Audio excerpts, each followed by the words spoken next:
Hey guys, welcome back to day 4 in Goa. ఇదే గోవాలో మా లాస్ట్ డే అన్నమాట. ఇంకొక బీచ్ కవర్ చేయడానికి మాకు టైం ఉండే, సో అది చూసుకొని రిటర్న్ అవుదాం అనుకున్నాం.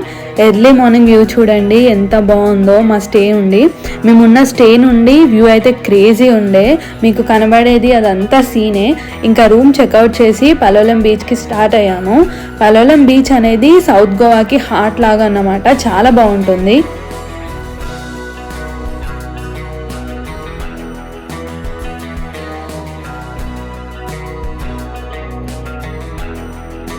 అప్పుడే సన్ రైజ్ అవుతుంది. సన్ ఎంత కామ్ అండ్ బ్రైట్గా ఉన్నాడో చూడండి. రోడ్ కూడా మొత్తం ఫాగే ఉండే, వింటర్ సీజన్ కదా. అండ్ ఆ చెట్ల మధ్యలో నుండి సన్ని చూస్తే చాలా బ్యూటిఫుల్గా అనిపించింది. ఇక్కడ మేము వెళ్ళే దారిలో ఒక పెద్ద చర్చ్ కనబడింది, చూడడానికి కూడా బాగుంది.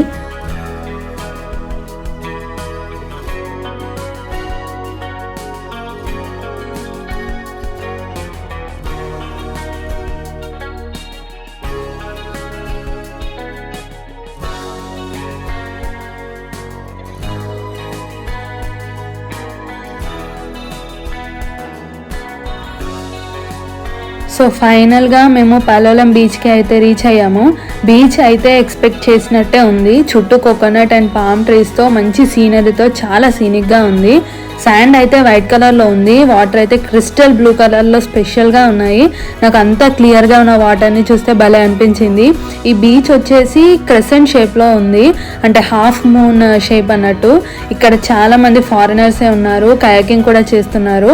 మేము ఎర్లీ మార్నింగే వెళ్ళేసరికి ఇక్కడ ఎక్కువ జనం లేరు, సో మంచిగా ఇట్లా పీస్గా అనిపించింది. కొన్ని ఫొటోస్ దిగి వీడియోస్ తీసుకున్నాము. ఇంకా లాస్ట్ టైం బీచ్ని మంచిగా చూసుకొని మెమరీస్ని నింపుకొని హైదరాబాద్కి రిటర్న్ అయ్యాము.